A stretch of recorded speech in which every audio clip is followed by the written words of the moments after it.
All right, folks, welcome to episode 4 of Every Citizen Armed. Today we are joined by Wesley Morris. He is the owner of West Side Arms, and I think he has a really interesting story. I wanted to bring him on and talk about it. So we're going to go ahead and get started. And with that, Wesley, why don't you go ahead and introduce yourself a little bit? Give us a little bit of your story. Talk about what you do. I know you've got the store out in Taft, California, which is, I went in the other day. I thought it was a pretty slick store. I really liked it, and you showed me some pretty cool stuff. But kind of tell me your story, how you got into this a little bit. Every citizen armed ensures that every American patriot is prepped with knowledge, perspective, and firepower. He counted on America to be passive. He counted wrong. Ask not what your country can do for you. Ask what you can do for your country. So I've always been kind of a gun enthusiast, and so grew up hunting and shooting. And so in 2004, 2005, I was doing some volunteer work for the Friends of the NRA, and ended up finding a business partner that wanted to start a gun shop, and we ended up starting 10% Firearms in the fall of 2005. And so we ended up getting real heavy into the AR-15 scene right off the get-go, and sold a lot of AR-15s and parts and accessories when the off-list lower craze had started. And so that was kind of some fun times, not knowing if the DOJ was going to come a knocking or not. And so that's kind of how I got started. And we made a transition in 2018 to where I went solo, and my business partners moved to Free America. They're enjoying Arizona now. So it's just my wife and I, which she doesn't do anything other than have her name on the store pretty much. So we just keep selling guns, and kind of it's a fun way for me to have toys and also take care of the community. And in that, I mean, there's like, I know your wife's name is just on there, but really this is a family business. Oh yeah, for sure. And I'm going to get my kids a certificate of eligibility so the Department of Justice won't be pissed off when they're down there doing chores. Yeah, I guess it's probably not like a lot of other businesses. When I had a grocery store, my kids worked in the store. I didn't have a lot of trouble with that. No, we probably won't either here locally. I mean, it is what it is. We're pretty fortunate, I think, with our county in a lot of ways. They've been pretty understanding, pretty good about things. Now, you mentioned the DOJ. They've come in often and really.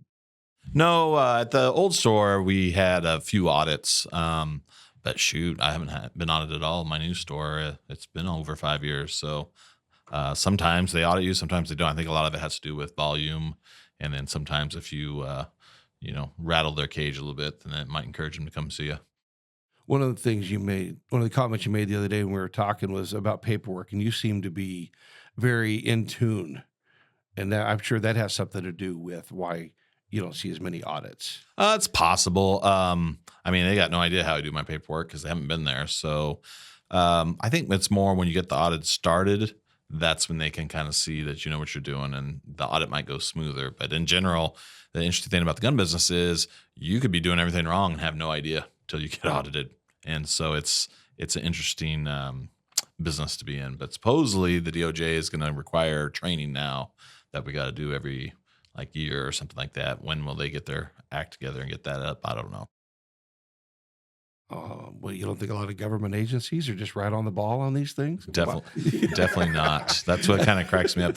Some of the dealers out there that are real paranoid, and they're like, we're going to get audited. I'm like, they don't have the resources you think. They're just chasing their tail, trying to keep up, just to be able to pretend like they're, being useful. In that, there's a lot of folks out there, I've come across them, that would like to get into owning firearms. And it's very intimidating if you've never owned a gun and you want to, but you really don't know how to get to that point. For the folks that are out there that really would like to own firearms and go through the training, what type of steps, what are the first recommendations would you put in place for that? Well, I think the best thing to do if you want to be a first-time gun owner is find a smaller shop that has a good reputation, and go in there and ask them what it takes to purchase a gun in California.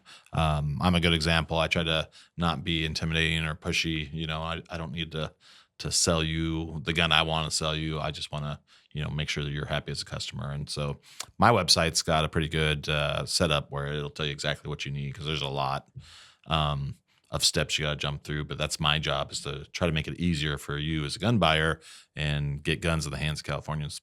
And what is your website? It's westsidearms.com. We've got to make sure we promote you a little bit. I appreciate that. That's, you got to have that out there where we can. So, and a lot of folks, they have a lot of misconstrued ideas on what I need this gun or I need that gun. What is your most common handgun that you're selling nowadays? It varies, probably between the Glocks, the new Springfield Army Hellcats that we recently got on the roster have been nice. Those have been selling well. SIG 320s and SIG 365. So pretty much all those kind of 9mm seems to be the popular ones right now. Interested, you mentioned the Hellcat. That was one that just got put on the roster not too long ago, didn't it? Yeah, the roster was challenged, and we won a local case on that. And they basically said, the microstamping requirement, the load chamber indicator requirement, and the magazine disconnect requirement are nonsense. And so the DOJ appealed, but when they appealed, they did not appeal the microstamping part.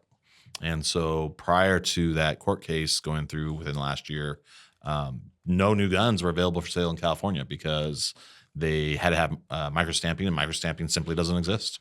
And so there's no firearm in the world that will imprint the serial number onto brass, and it just doesn't exist. So basically it was a altogether handgun ban. Now revolvers could still get through, but all semi-autos were pretty much done. So once the DOJ did not appeal the microstamping requirement, then basically if it has a loaded chamber indicator or a magazine and a magazine disconnect, then you can put it on the roster. Okay. All right. That's actually really, and one of the roster for folks that don't know, kind of help describe what that means. So in California originally was upset about what we call, or what some people call, Saturday night specials. And so they were cheaply made, smaller handguns that basically were being found a lot in like crime scenes. And so California, in their infinite wisdom, decided they were going to try to do something about that. So they made a drop test requirement, and you had to submit your gun. The manufacturer had to submit their gun to the California DOJ so they could drop test it and do these tests on it. And hopefully those guns wouldn't, pass the test and would then not be available for sale. Well, of course, they all passed the test. So then California, slowly but surely, and that's one thing I really want to encourage free Americans. Those of you that live not in California, is don't give them an inch. Do not compromise. There's no compromise with these people.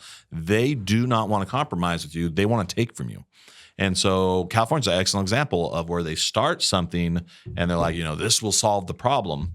And then they just keep going. So originally it was you had to pass the drop test. All the guns are past the drop test because, most of these guns are inherently safe, or they wouldn't be for sale because, they'd be blown up in people's hands and they'd be garbage, and the manufacturers would get sued.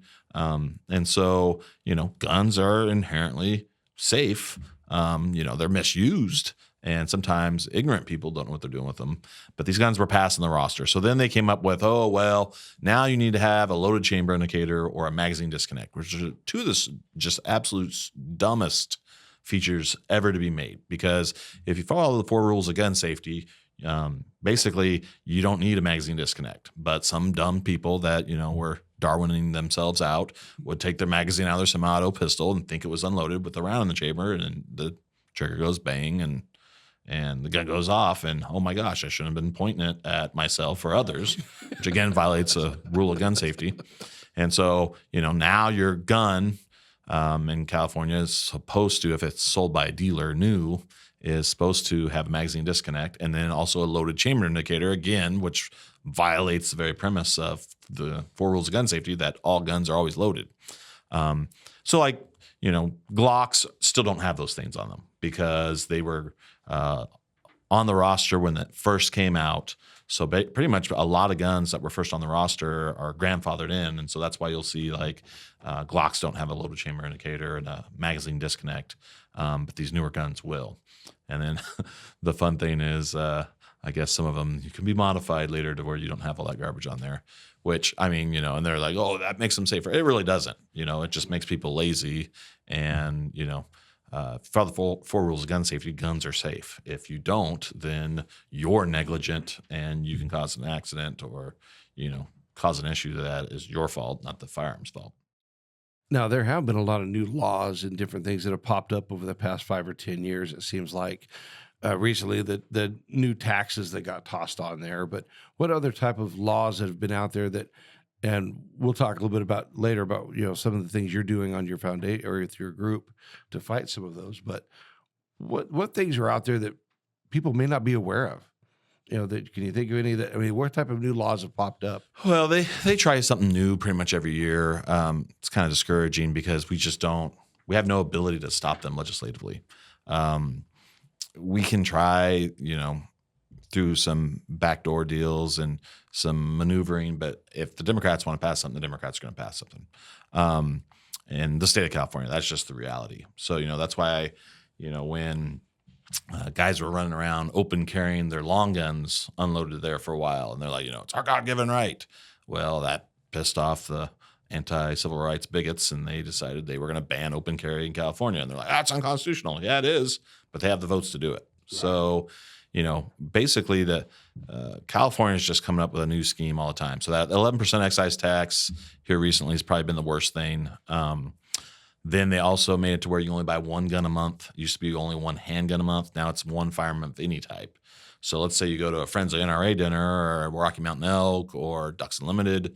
You go to one of these dinners and you win 4 guns. It's going to take you 4 months to get all 4 of your guns. It's just ridiculous. So, and it doesn't make us any safer. It just reduces the number of guns that you can buy. And what I like is the kind of customer that says, well, okay, you see that as a limit. I see it as a challenge. And so they try to buy a gun every month, and I get guns stacked up, and as soon as their 30 days are over, we're starting the next one. So, you can see it as a limit or you can see it as a challenge.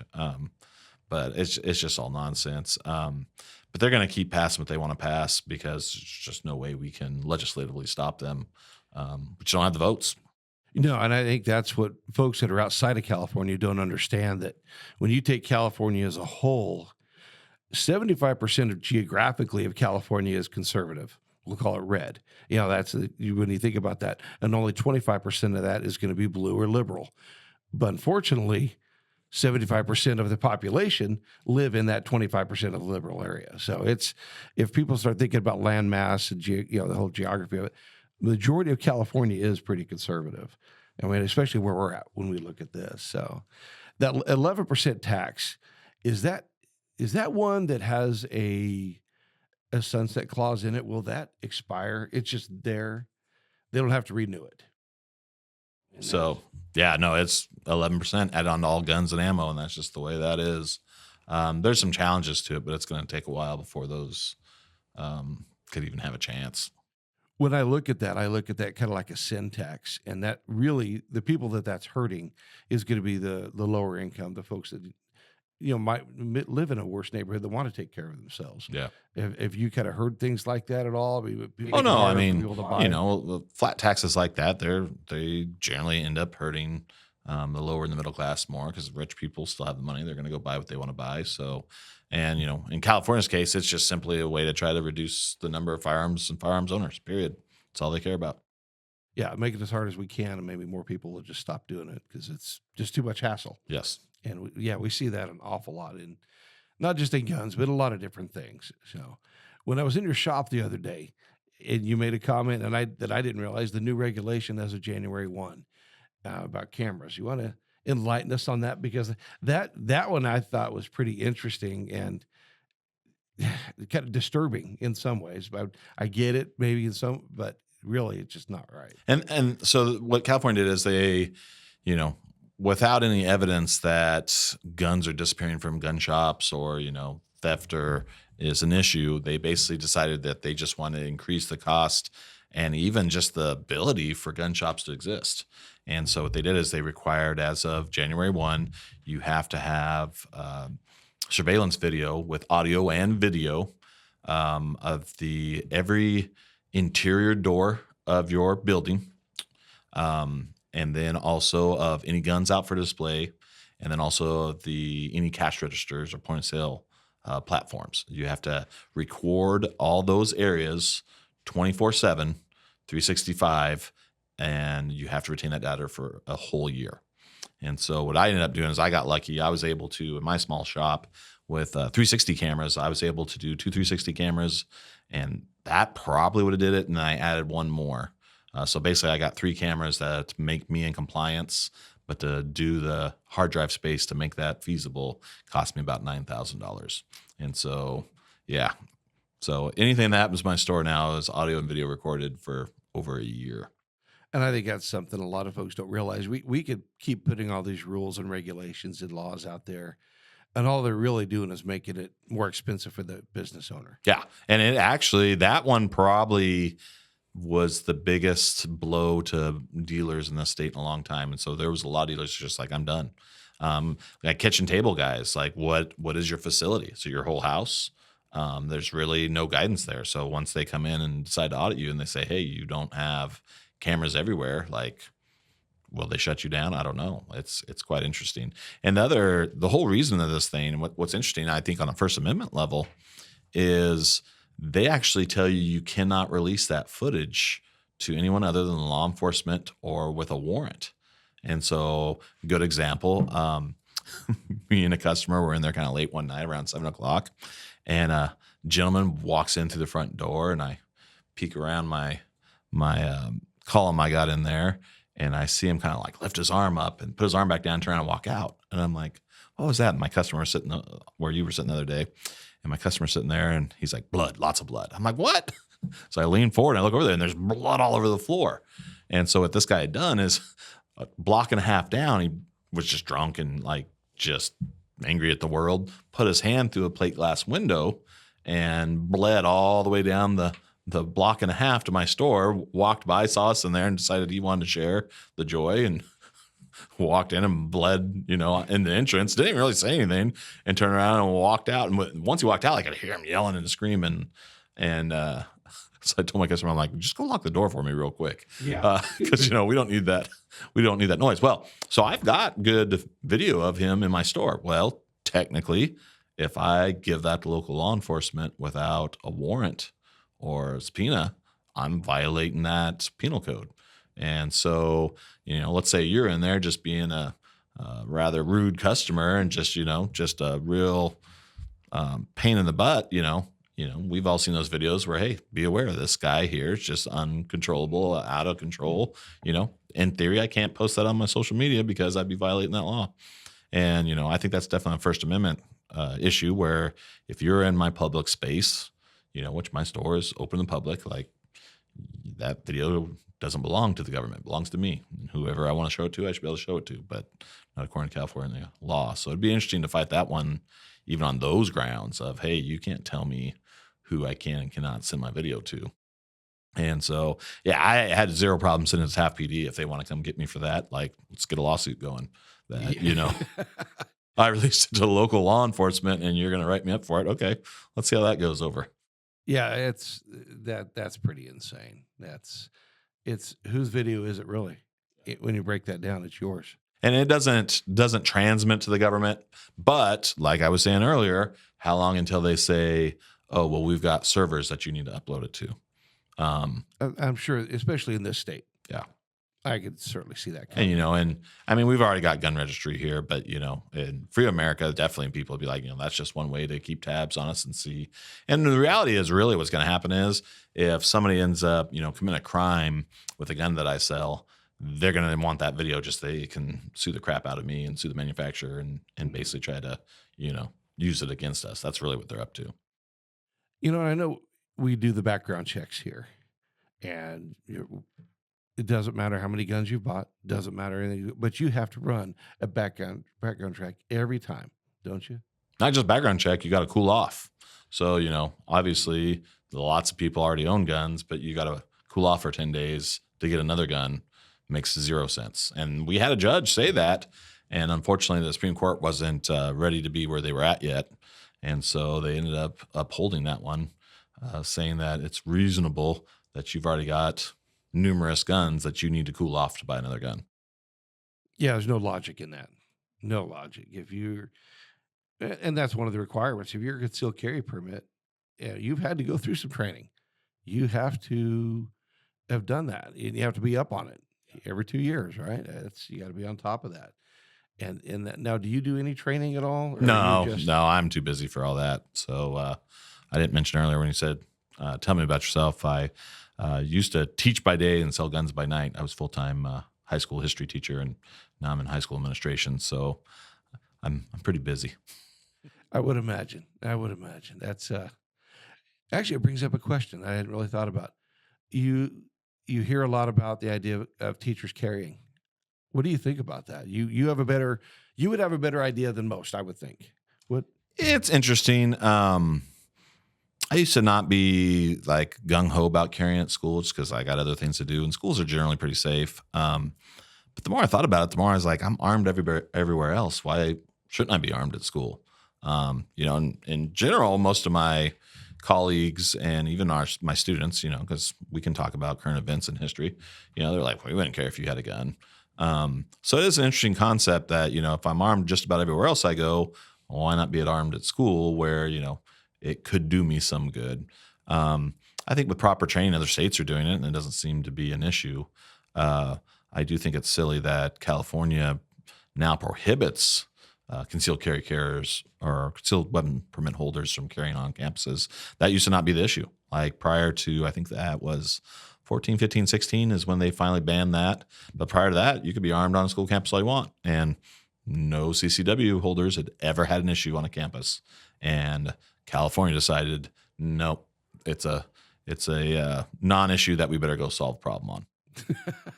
Yeah, let's create a problem. Well, and that actually kind of brings another question in a way. And you're very involved in the laws. You know better than most. You probably in the industry, you're going to know more. But I really don't hear of any concealed carry owners out causing a lot of trouble in general. If you're doing it legally, that's not the folks that they should be worrying about. Yeah. And these laws they impact the law abiding, because your criminal is not going to care that, there's an additional charge added on, especially in a state where we've, made it pretty much slap on the wrist for so many crimes, and they just keep cycling through the system. Like none of those people are going to stop carrying guns just because we say law-abiding citizens can't. Well, and I hear that a lot from a lot of folks that say, well, all guns should be outlawed. If there was no guns in the world, we'd be a much safer place. Well, that's not a reality. And then they say, well, we should outlaw them all in the U.S. Well, that's not a reality either. But at the same time, I don't think the more and more we think about the border, there's a lot of guns coming over that border, and they're always going to be. We have too open of a border in general, and it's just too much space. Yeah. So that's something that I've never understood that argument. I always hear folks bring up Australia. Well, Australia doesn't have any borders. Yeah. There's a lot of water in the middle there. So in that, you're part of the California Gun Foundation. So, and I think that helps a lot of folks in a lot of communities, or has in the past. And when we were talking that day, you said you guys are working on bringing that back. Can you give us a little info on that? Well, it may be less than bringing it back, as we're doing a refocus. So our biggest case is the Pena case that is challenging the handgun roster. So we're looking forward to that being settled. But what we're more recently doing is we're trying to do a refocus and kind of a rebranding. And what our goal right now is, we've got a 2-part goal, and that's to increase the number of CCW holders in California, with a recent court decision that says that the issuing agencies cannot tell you your reason's not good enough. And so if you're a good moral character, they basically have to issue you a permit. So, literally, people that are watching this, if you live in California, you should go apply to have a CCW permit. Now, if you live in one of the more liberal areas, they're going to potentially require some expensive training, some psychology testing, or psychological testing, things like that. But, in your more conservative areas, they're just going to give you a permit. And the main hurdle really is just going to be time, because there's so many people applying that it takes that much time for the local agencies to process the paperwork. And so I think it's probably going to run you about $300 with all the fees and the training that you're going to have to do. But but basically you can get a CCW. So we want to see CCW numbers increase, and we'd also like to see the increase of AR-15 ownership. And quite often the AR-15 is demonized by the media and people out there. Nobody needs an AR-15, but the interesting thing is almost every cop car in America right now has an AR-15 in it. And so why would that be? Because the AR-15 is an excellent self-defense weapon. It's low recoil, can have large capacity magazines, which in certain situations are very important. And they basically just demonize them, despite rifles being a minuscule number of crime guns in America. It's one, the large percentage is handguns. That's what people are killing people with. But again, those are, it'd be interesting to see how many of those deaths are in criminal activity. And I don't mean like, just an angry person wanting to, do a crime of passion. I'm talking about, committing criminal activity like street gangs, drug deals, things of that nature, where, that's where the crime is originating from, not just, guy getting pissed off and deciding he's going to, murder somebody today. Yeah, and we hear that AR-15 a lot. It's scary. It's that I actually had somebody ask me that just the other day. They're like, "Well, do you have an assault weapon?" I'm like, it's, for one thing, they're not assault weapons. Let's take that out real quick. I said, you're more worried about what it looks like. And I said, oh, you could take your 30-06, go take your rounds and put them together. That 30-06 could do a hell of a lot of damage. Yeah. If it hits somebody. Yeah, you're not putting a 30-round magazine in it. I get it. But at the same time, you put 10-round magazines in it. I've seen it. Yeah. The shoulder's going to be sore, but it's definitely going to be there. So in that, how is the foundation helping out? What are they? I think you mentioned they help folks with municipalities. So yeah, what we'd like to do is fundraise in order to help if your local municipality, the issuing agency is doing something they're not supposed to. We would like to help hold them accountable and make sure that they're issuing licenses like they're supposed to, and not adding additional requirements that is not permitted by law. And so anybody that's got any of those cases where you're like, this just doesn't seem right, we would definitely like to hear more about it. And you can reach us at CaliforniaGunRights.com or CAGunRights.com, or I'm sorry, .org. And, get a hold of us, and we'd be more than happy to look into it and see if they're not doing what they're supposed to be doing, then our lawyers would like to have a conversation with them and make sure that they are going to follow the law, because that's what laws are. They're limits on government, not limits on, at least they're not supposed to be limits on free individuals. You made a comment the other day that I thought that was pretty interesting also, that LA County has a lot more concealed carry permits being issued. Oh yeah, no. Once, and I apologize, I don't remember the name of the case, but once that case went through, that said that there's no longer, you can't say, sorry, that's not a good enough reason to need a gun. Even LA County realized, hey, we're not going to win these lawsuits, so they started issuing. They still make it as restrictive as possible, but it's definitely doable now. So, pretty much anybody that wants to get a concealed weapon permit in California should be able to get one. Well, and it used to be Kern County was number one in issuing. Now, I think you said they're number 3. Well, I know prior to that court decision, there was a sheriff up in Fresno who's like, I'm just going to issue to whoever says personal protection. Yeah. And so she was just, I apologize, I don't remember her name. She just started issuing CCWs to anybody that applied, as long as you go to, pass your background check. And so that, and Sacramento County. And so they started issuing permits like crazy. And so Kern County quickly got eclipsed, because at the time we were still requiring a reason. Mm-hmm. And if your reason wasn't good enough for the sheriff, then you would get denied. You'd tell your buddy you got denied. Then your buddy would be like, well, you didn't say you were an active outdoorsman, which is the easiest one to get it through. And then, we could still get you a permit, but it was some unnecessary hassle that probably really didn't need to be there. Always appreciated a shout out to former Chief Ed Whiting in Taft. He started the personal protection early. And so Taft was definitely issuing some permits. It was fun times. Yeah, I think Taft has a lot of really cool things going on out there. That's I've spent a lot more time out there lately, and I've been real impressed with what they're doing. It really seems like they're growing up out there. In what way can individuals get more involved with the California Gun Foundation to help out. Or, I mean, obviously, if you're gonna have lawyers on hand, you're gonna need to do some fundraising. Yeah. And so we're starting to do a refocus on how we're going to do our fundraising. And we're still working on that as I speak. And so, if you're interested, we are a tax deductible organization, and we are nonpartisan. So we just care about gun rights. And so if you're interested in making a donation, you go to our website and check it out. And, every little bit helps. And I know in the past there's been a lot of conflict between the different organizations. And it really is important that we kind of spread our money out. And, there's all sorts of good groups out there. And so you really ought to think about being, supportive of all of them, be a CRPA, California Rifle Pistol Association member. They're the NRA affiliate in California. But they do good things, and they're filing lawsuits and trying to get our rights back. And then the Cal Guns, or the California Gun Rights Network, we're trying to do it as well. And then you've got the Gun Owners of California, you've got the Firearms Policy Coalition. There's a lot of different groups out there that really are trying their best to do good things. And so, sending a couple bucks their way when you can afford it is really helpful. Yeah, absolutely. Yeah. And I've been to a lot of different dinners, whether it be an NRA dinner or California Waterfowl or the Deer Associations, the dinners and things like that. And that's where they seem to hand out a lot of guns. And that's where folks, that's just another way to support them. Get in there and you might win a gun at the same time. Are you seeing more and more young folks get into, like 4-H or that are shooting, Boy Scouts, Cub Scouts, whatever? Are you seeing many of that? And if not, how could we fix that? We've got to get kids involved.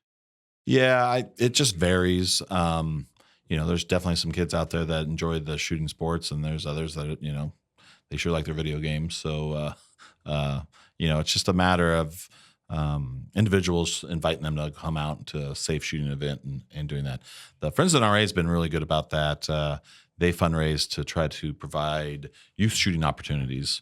And so like our local sportsman's club, Taft Sportsman's Club, we do a steel match every fourth Saturday of the month, and we let youth shoot for free. And so they don't have to pay anything. We provide guns and ammo that they can use under our supervision. And so we try to make it easy for them to come out and shoot. So if you as a parent want to, expose your kids to some shooting sports, we have that opportunity. Sportsman's Club also does a youth trap. So on Thursdays they shoot shotgun trap. And so you can bring your kids out and they can shoot that for free too. So there's a lot of opportunities out there. And if you're interested, I would definitely contact the Friends of the NRA to see what kind of funding they can provide if you were interested in having some sort of youth shooting outreach that we could get more kids out shooting. So Taft has a Friends of the NRA. Does Bakersfield have a Friends of the NRA also? Yeah, there's quite a few actually there. I think Bakersfield, I think Delano might run one. There's quite a few here and there. And so, if you just get on the Friends of NRA website, they'll have a kind of a dinner locator that you can see where the different dinners are. Okay, very good, very good. With that, I mean, there's a lot of, we've talked a little bit about the laws that have been coming up in the past. Kind of look at it 5 and 10 years out. We know California's going to keep making it hard every chance they get. And then some of it may go to the Supreme Court, get overturned. Some of it, may not make it that far because eventually folks run out of money or just it's expensive to run these court cases. But looking ahead 5 to 10 years, do you see any big hurdles jumping in front of us that gun owners need to be aware of? Well, the anti-civil rights bigots in Sacramento are going to continue to infringe upon our rights. And so really our only hope is the courts and litigation, which I am feeling hopeful on that front with the Supreme Court being 6-3 right now. And with the Bruin case, I think we're going to see some positive things come out. I think we might see I think the assault weapons ban is on its final days. Will it take a year, 2 years, 4 years? I don't know, but I think it's going to come to an end. They're going to rule that one of the most popular firearms in America is there for civilian use and is a civilian gun. They like to say a weapon of war. There's no military in the world that uses an AR-15. And so they use that misinformation to try to scare people. So I think here soon the Supreme Court's going to be ruling that way. The roster will probably go away. The limits might go away. So within the next 5 to 10 years, that's what we had to look forward to. And then, the anti-civil rights bigots will continue to try to go around those court cases and pass new laws, and we'll have to sue them again. And it just gets more and more interesting that, they just don't seem to learn. So, I don't know what you do about that other than I guess you just keep fighting in the courts. Well, and one of the things, you hit the assault weapon ban, the AR-15, and one of the biggest misconceptions I see out there and I hear is that the folks that really don't know anything about guns are the ones really pushing against them. There's not a fully automatic weapon that you could just go purchase off the shelf. Not without a lot of money. Yeah, you've got to have special licensing, right? Well, the 86, and actually this irks some people, Ronald Reagan did a machine gun ban. And so he actually limited any new machine guns in private circulation. And so literally if you want a fully automatic AR-15, it's probably going to cost you $30,000 because the supply is limited. There's no new ones. Now, if you were a free American, if you go get your FFL and get your special occupancy tax, basically machine gun license, you can get new ones that you can sell to law enforcement, and you can use those as demo samples. And that's how you'll see most machine guns in America.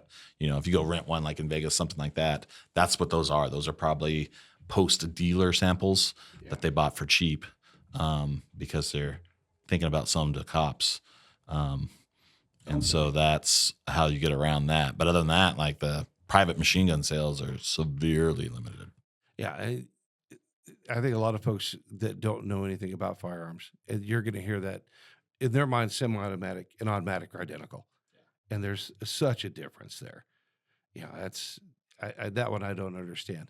One of the things that I was up in Colorado a while back, and there they have suppressors on the counter, right there on the counter, and I know what people in their mind, they're a suppressor. That it's scary. That's used for hunting an awful lot. I never really thought about it because I'm not a big hunter, but the folks that are hunting, do you get requests for that for hunting? You can't sell them in California. So I do have suppressors, but I can only sell them to law enforcement agencies, the military, or back out of state. And so I definitely partly still have my store just because I like to shoot suppressed guns, and I do like to use them in hunting. Of course, I'm out demoing them to see if, TAF PD wants to buy them for animal control or whatnot. But no, it's interesting with suppressed guns because if you just put one on an AR-15, it is quieter, but they're still plenty loud enough to where you would want to have hearing protection if possible. It's going to muffle your report more, but like for hunting with a bolt action rifle, they're actually quite handy. I would love to sell suppressors in this state because there wouldn't be as many 47-year-olds like myself that can't hear as well. So, and definitely don't use hearing protection as much as you possibly can. But sometimes hunting, that's just not as feasible. And so the suppressors are kind of nice for that. But to really get it fake movie quiet, you got to go subsonic and usually bolt action. Otherwise, there's still plenty of gas and bolt rotating back and forth on some autos that it's not like the movies. You're not going to just be sniping people and nobody has any idea what's going on. So that's always a fun one to see on the movies, and it's never that quiet. Yeah. They can be, but again, bolt action, subsonic. So like shooting the bolt action subsonic 22s, that's a lot of fun because they are pretty darn quiet. Right. But yeah, outside of that, there's still plenty of noise being made. No, I would imagine. Well, with that, there's a lot of hunting that goes on in California. We still have a lot of wild game here. Have you seen a big decrease in that? Here locally, it's the deer population is just down. Like there's just not the deer that there used to be. And, I think most hunters know the exact cause of that. And it's not being able to hunt mountain lions. And so when California decided to ban hunting mountain lions, which that was a proposition, that's the frustrating thing about statewide ballot initiatives and propositions is, that shouldn't be decided there. It should be decided by wildlife biologists. And so you literally cannot shoot a mountain lion in California. The mountain lions are enjoying their venison. So, deer populations are down. And again, hunting is kind of the same probably as just youth shooting. Like if you don't have people taking kids out hunting and shooting, like they're probably not going to get into it. So, the more we can do that, probably the better. But, kids change, but I mean, there'll always be people out there doing a little bit of it. No, absolutely. One of the things, another question I did have was on those background checks. When you do a background check, how long does it really take before you get the information back? So it's a no news is good news for California. So they don't tell me you can have a gun. They just don't tell me you can't have a gun. So I don't get a reply back unless you're prohibited or they want to put you on delay. But definitely the NICS, which is the National Instant Check System, is instant. So most free Americans are in and out of the gun shop in 20 minutes. You're either in their database of prohibited people or you're not. And so they could probably definitely do that in California, but they don't want to because they want to, again, make us cool off, even though we've already got firearms. Because you always go buy a new firearm. I guess if you're going to become a criminal, you never use your existing ones. At least that's what they think. Right. Yeah, exactly. And I didn't bring this up before, but I have a question just for your opinion on it, because I've changed my opinions, or I'm starting to adjust my opinion on it a little bit. Felons and firearms. When I think about somebody who's went out there and committed a felony, and we know, granted, right now you could barely get arrested in the state of California, but in the past you could get arrested for a lot of things that might be construed as a felony. You serve your time, you've paid your penance there. At what point do we restate their rights? Yeah. And it's interesting. You definitely have people that are the purists that are like, hey, if you're out of prison, you've served your time. And if we can't trust you to be out on the streets, then you should be still in prison. And so why are we removing their right to self-defense? Because if we can remove their right to self-defense, we can remove other people's right to self-defense. And like you said, it's not just felonies. And so they realized, we could get people that have committed misdemeanor domestic violence, which, it's hard to defend that because, who wants to be like, I support, wife abusers. But that's not necessarily what domestic violence can be. Domestic violence is anybody you live with. So, you and your son or you and your brother get in a fist fight and they charge you with domestic violence and you end up pleading to it because you're like, whatever, I just want it to go away. You're prohibited the rest of your life from owning firearms. And so what's to stop them to increasing the misdemeanors that they want to make? They just keep taking a little bit more and more at a time. So, I think it's important that we kind of, take a more critical look and a broader look at that and realize that, when we start to say that certain people shouldn't deserve their guns, like how long until you're in one of those classes? And so I kind of, understand where you're coming from of starting to think a little more broadly that, hey, if we let you out of jail and you're, doing the right thing, you should still have the right to keep and bear arms like anybody else. And you shouldn't have to be made into a helpless victim because you can't defend yourself just because you committed a crime at some point in your life. It can be definitely debated, maybe not for, people that were involved in armed robbery, but definitely, not just having this blanket ban of, once you've been committed one of these crimes, like, you're done the rest of your life. And, definitely as gun owners, we need to think that one through because how many gun felonies could you commit in a day and not even realize it? Oh, and yeah, easily not. Now, that SB2, did that add to some potential issues with that? So SB2 right now is being held up. And so SB2, could make all sorts of people criminals because you can't carry in people's establishments without their permission.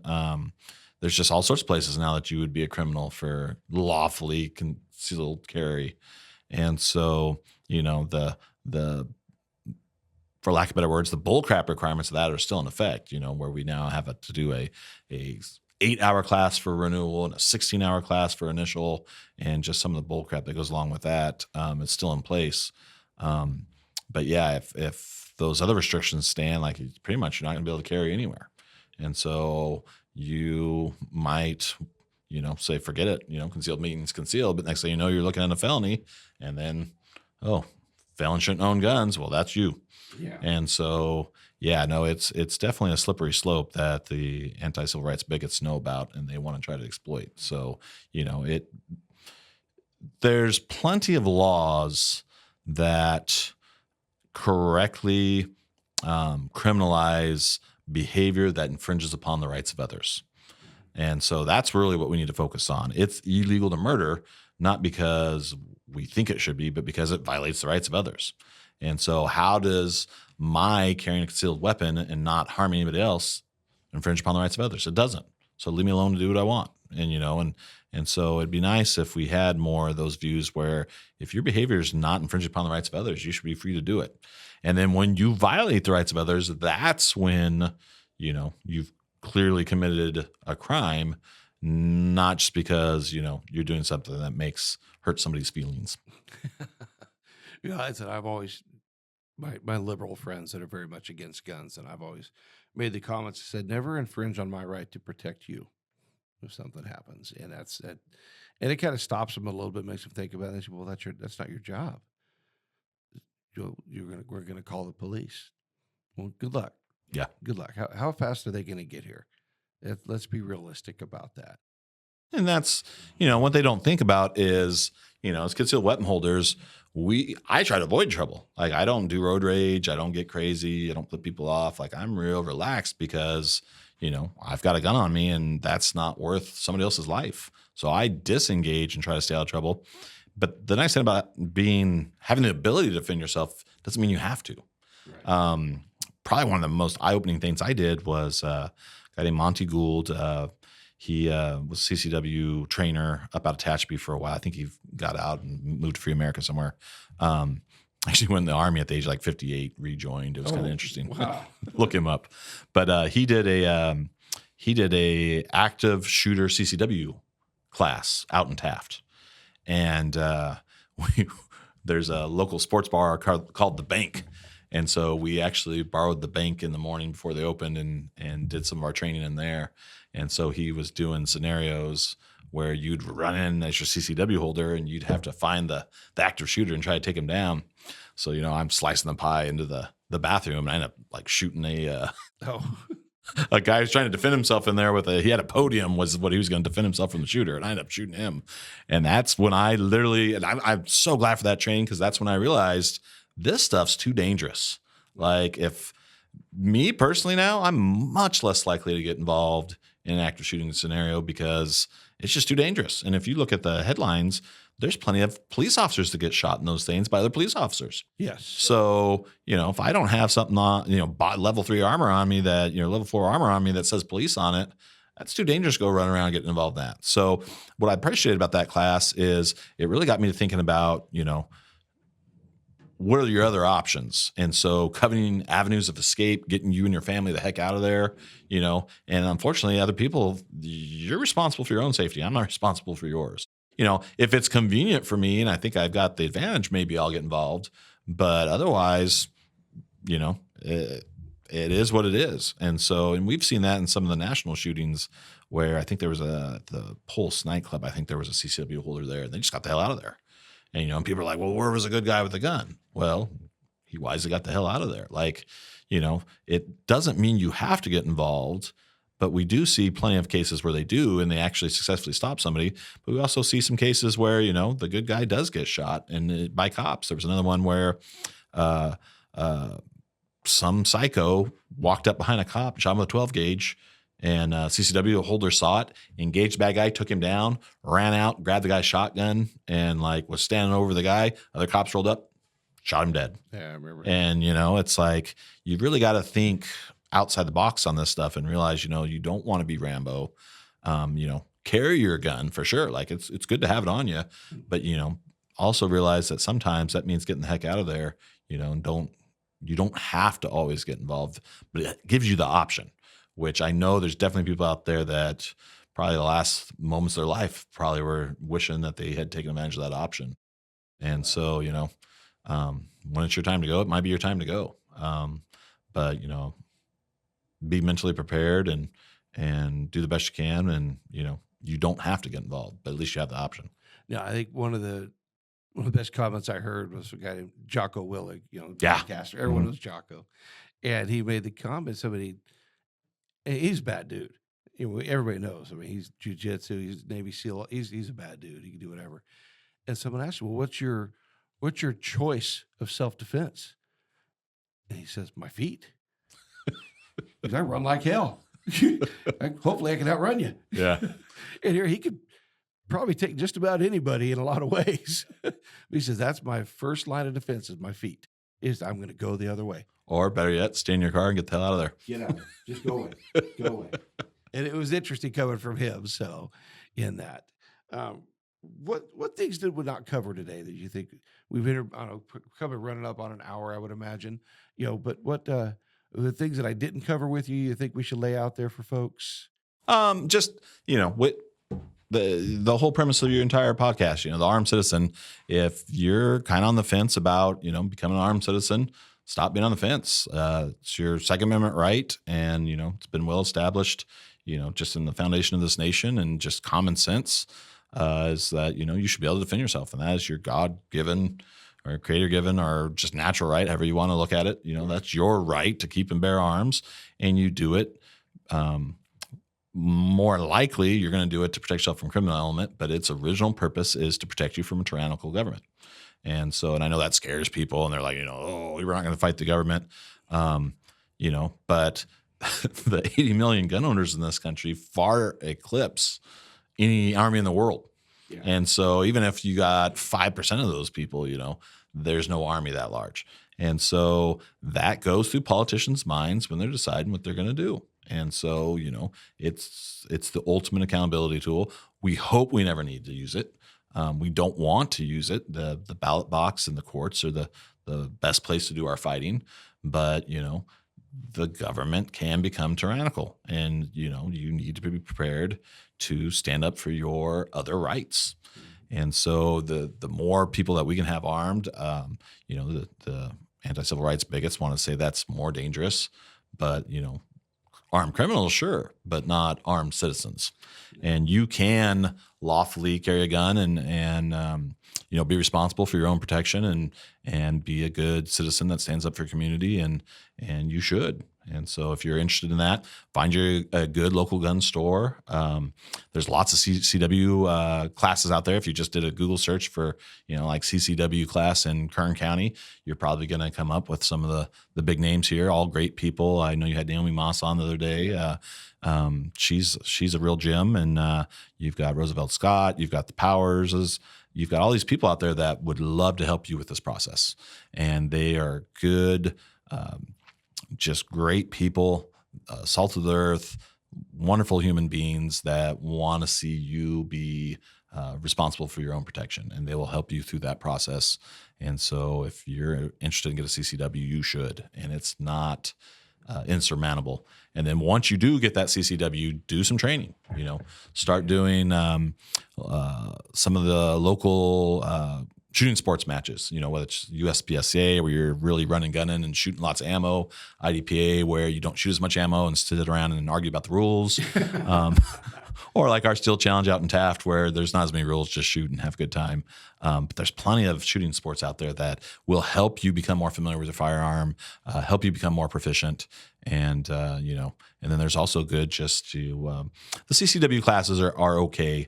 But if you really want more training, I know you're trying to get the Gallardo Farms boys on here. They do some training up in Porterville. But there's also other guys out there that, do lots of good training to really get you thinking about how you're going to defend yourself and, some better tactics to help you be better than the bad guy if that time should come. Oh, yeah. And I think that's one of the biggest things we've tried to push on this is, I want everybody to, have that right. Get out there and own the guns if you want to own the guns. Own them responsibly. Do the training. Do the follow through. Ask a lot of questions. I mean, one of the things I noticed watching you is we could walk in and ask you anything. You're gonna answer. You're very open about it. That's most places are like that. So get in, ask the questions, and don't think you know it all going in. If you think you know it all, you absolutely don't. Then there's a whole lot more to learn. But also, don't be afraid to ask what you might perceive as a dumb question. but it's not, because somebody has thought that already. Yeah. So go ask those questions, and most folks, you're going to be understanding to it. Yeah. And I think most of the stores are going to be that way. So Yeah. And then sometimes the big box stores, they've just got, youngsters in there that, they're just in there, working. But if you get the more local you get, sometimes the better you'll get, and you'll get a good vibe for it right away. Like if you're just not feeling comfortable in that store, go find another one. And again, I try, and the only crappy thing is I'm only open 8 hours a week, but I try to be very open and honest with people. I'm not going to sell you something just because I want to get rid of it. I want you to get what you want. And I had a guy the other day, he bought one of the new Springfield Hellcat Pros. I really like those guns. But I had a two-tone. I'm like, hey, I'll get you a black one. It's $25 cheaper. It might take me a little while, but I'll get you one. And he's like, nah, I'll just stick with the two-tone. But like, I've got two-tones there, but I'd rather sell you a black one if that's what you want. Like if you're going to spend that much money on a firearm, get what you want, not just what somebody's pushing on you. And so find a dealer like that really will, not try to sell you what they want, but sell you what you want, and at least give you the options to where you can decide what's best for you. yeah, and I always recommend getting out there and shooting a few different ones beforehand to make sure, that the Hellcat's cool, but it may not be perfect for everybody. Yeah. Make sure if you have friends that are in it, go shoot a couple different firearms first. See what fits in your hand. See what you're comfortable shooting. Make sure you're okay with that caliber. Yeah.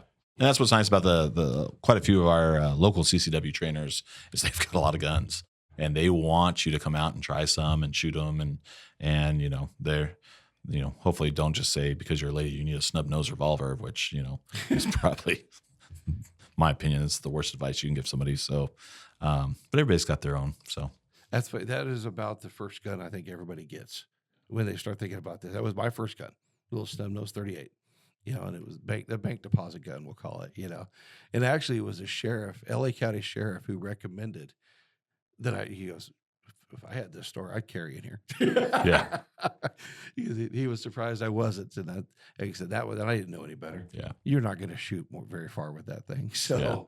And luckily we never had to do anything with that. But yeah, pay attention to and get the one that you're comfortable with. Yeah. Ask a lot of questions. Well, very good. I sure appreciate you taking the time. Yeah. I know you've got a lot going on. School's getting ready to start for you guys. So I really appreciate it, buddy. Thank you for having me on. All right.